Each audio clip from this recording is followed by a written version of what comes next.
The final chat is going to be with Jah Ying Chung, the founder of Launchpilots.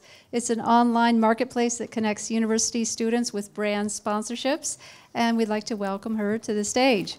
Thank you. I feel like I'm doing job interviews here. It's really weird. And now I've got the youngest person in the room with the coolest T-shirt. Paul, she's got a better T-shirt than yours. I'm sorry, mate. Launchpilots. And it's got Chinese on it, which is better than yours. So your Twitter profile says, Student Sponsorship Marketplace. We create empowering engagement between students and brands.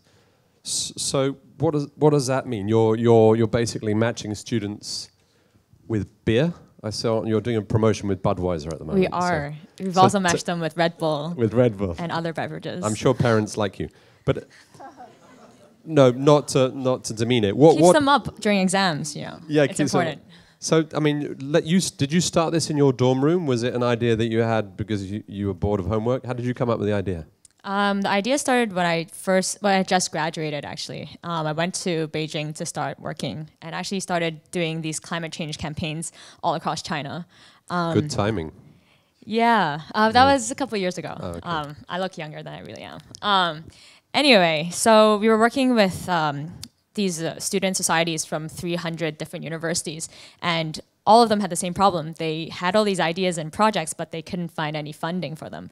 So I kind of became a de facto sponsorship agent for them and went out to these big brands. Finally, we worked with Nike and other brands, right? And we got these sponsorships for them. And we realized that the brands wanted to work with the students, but they didn't want to go to them one by one. They wanted to be aggregated so they can get a bang for their buck, right? And so I figured, well, isn't there a better way to do this? Can we create a platform that aggregates both sides and makes it easier for both of them? So when I was a student, it was quite hard to, we were a bit left-wing in the UK, and the idea of Nike coming to our campus was like the devil visiting, right? So it's different times.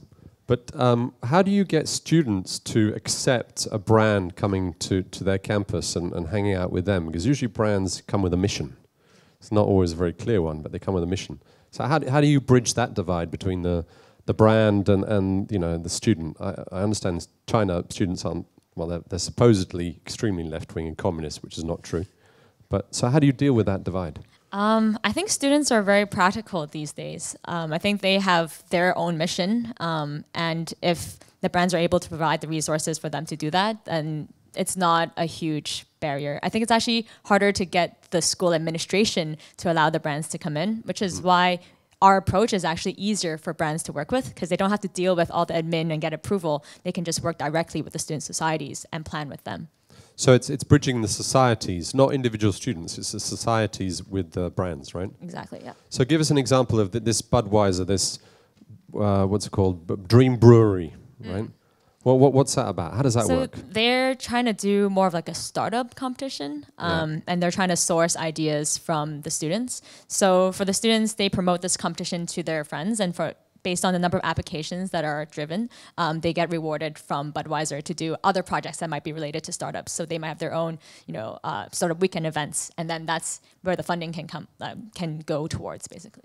But there's no need for product placement. It's not a startup around what can you do with beer. I mean, it's not open. It's not, yeah. So do brands see this as it's more of a CSR, kind of giving back to community activity, or is it more of a we need to get our products in young people's hands? There's different reasons why brands work with us. So there are a couple that are more CSR related, but the majority we see are very marketing related. So trying to build a brand, trying to build brand loyalty early with these students. Some of them come to us to do more of a sales kind of thing, and some of them come for more of a recruitment, either talent or trying to find KOLs or key opinion leaders who they can work with in their social media and so forth. So it's quite broad, actually, the reasons why they come to us. And I'm just surprised. How do you persuade the students to come on board? What's the benefit for them? Is it, I mean, without you, what would change? Well, I think it's a difference between a few clicks and a couple thousand cold calls and emails every day. And that's what we experienced when we were trying to raise sponsorship. So I think it's a no-brainer for them. It's so much easier. They can just click and apply to dozens of sponsors. They don't have to cold email them. They don't have to find their contacts. They don't have to go through proposal after proposal. So they would be using that money to push their society or whatever association. Yeah, so they can use the money for their own projects, team building, events, so anything they want, really, yeah. And you started that here and then moved up to China, or you started it in China? How did you get this off the ground? I started it in Hong Kong, and then, but because I worked with so many universities in China, then it was pretty easy just to basically replicate it and launch in China as well. So now you're in how many universities and how many cities? We have 300 campuses covered in about 200 cities across Greater China. So that includes Hong Kong, includes some cities in Taiwan, and Tier 1, Tier 2, and even some Tier 3 cities in China. So the role you play is the marketplace. Does that mean that you're in the middle? So is it you're getting the sponsors and you're getting the students. How do you recruit all these people? I'm curious about the act of getting them all on board. How does that happen? Is it purely word of mouth? So for brands, actually our primary channel is LinkedIn. A lot of marketers like to be on LinkedIn, both in China and Hong Kong. So we do a lot of work there. An interesting thing that we're just starting to see is that because the students that we work with, a lot of them, the ones that go out for sponsorships are more like the PR, the marketing officer. And some of them, when they graduate, they're actually going into positions at brands that are also controlling the budget. And since they've worked with us in the past, they like us and they'll try to use us again. So you're feeding. Exactly. The students who graduate then come back into a project. Exactly. Nice. So that is super cool. And then on the student side, I mean, when I first started, I just got a bunch of emails from like the university websites and then send an email, and we would get like 60% open rates and 30% sign up rates just from that. That's really high. Even with email, because the theory I've heard in China is nobody really uses email, right? It's WeChat or So we were really surprised by that stat, but I think it's a pain that they really feel. So it was, at the beginning, I just wrote an HTML website that said, are you a student? Do you need sponsorship? And we still got 30% sign-up rate with no sponsors on the site. So you designed the site yourself? Yeah. Excellent. Yeah. And your team now is 10, 20? How many people? Oh, no, we only have 7 people. So 7? Yeah, Very nice. 3 in Hong Kong, 4 in Shanghai. It's keeping it quite lean for now. But all the development's done by you and your guys? Yeah, so development mostly done in Hong Kong. And you're not an ex-banker, so you obviously didn't self-fund. How did you get this off the ground? To begin with, I wrote the site myself. Yeah. Then when it got hard, I kind of bugged a bunch of developers around me until I found somebody who would do it for me for free. Very nice. not even stock. You just bugged T-shirts. Yeah, coffee, bubble tea sometimes. It worked until we got into China Accelerator actually, and then we got our first little bit of funding. And then right after... China Accelerator is the one in Shenzhen, no? Used to be in Dalian, now in Shanghai. We were in Dalian. Okay. And then right out of the accelerator, we got our angel round, and it's kept us alive till now, as well as our revenue, of course. And do you think this is something that is specific to China, or do you think it could, it'd be wonderful if you could take this idea and go to America?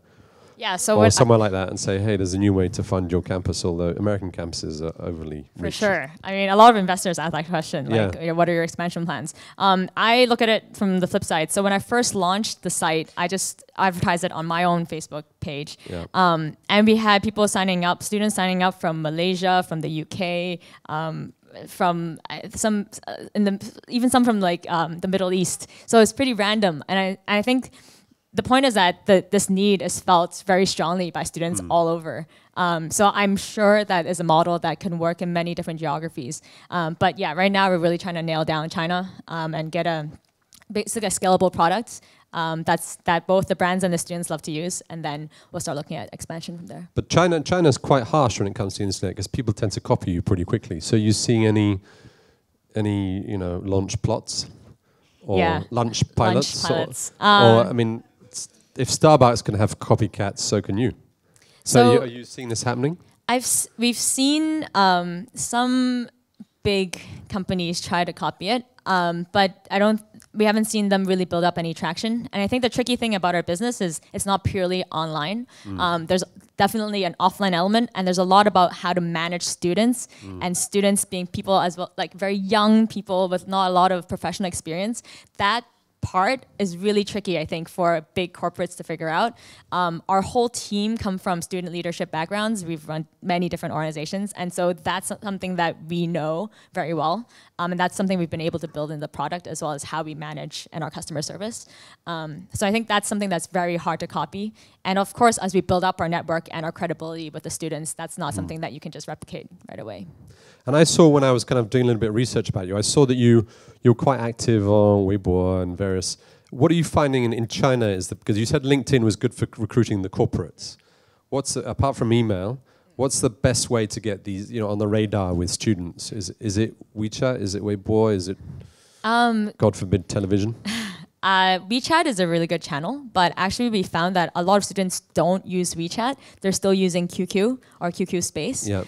So we also work a lot on there. And in the north and the south, it's different. So in the north, students use more Renren, and students they still in the use south, Renren? Yeah, they do. Okay, surprising. And students in the south use more Weibo and more Tencent tools. You know, Renren is another Hong Kong startup back in remember, Anson? 98. Renren was started in Hong Kong. So, sorry, you interviewed them? A different Renren. A different Renren, but it was still Renren. We can adjust history for history's sake, especially when you come from Hong Kong. It's the way history works. So Joe Chen is going to be speaking at our Beijing conference, May 21st, the CEO, founder of Renren. Of the other Renren. Right. I was Correct. 10 years old then, so I have no idea. Yeah. Ren, whatever.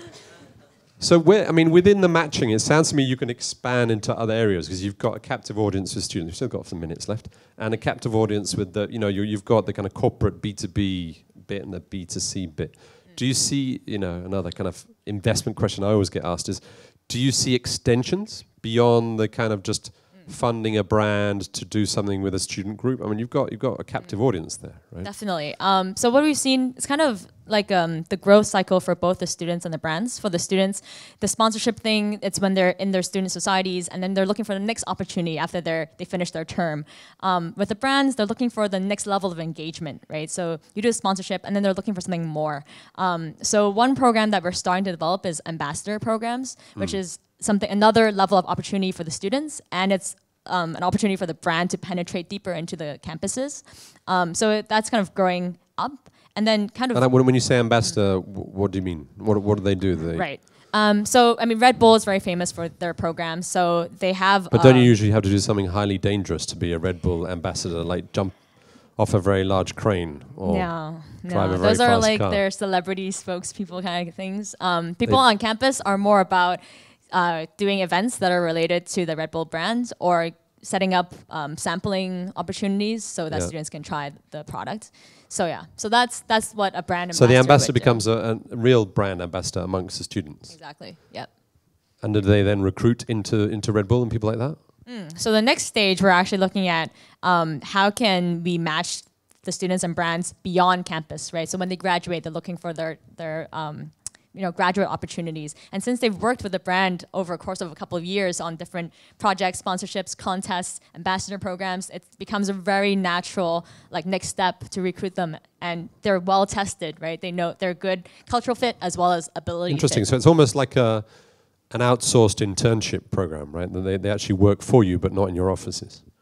Yeah, and nice. you get the marketing value as well as the recruitment, the talent value as well. So it's like one campus engagement pipeline. Sounds very well thought out. Well done. Yeah. Round of applause for Thank a you. lovely guest. Great. So let me just ask one other question. Launchpilots. How did you come up with that name? It was a play on the word pilots. So pilot is like a project, a new type of project that you want to launch. So we wanted to help students launch a lot of new things that they're trying to test out. A pilot is also somebody who's leading, navigating, trying to find direction. And we really hope that by connecting students with more resources and opportunities, we help them find what they want to do and pursue in life. Okay. Yeah, I was half expecting a helicopter or something. But thank you very much. Thank you. Yeah, and thank you, Napoleon, for a superb job of moderating. Really appreciate it. Thank you. Good luck.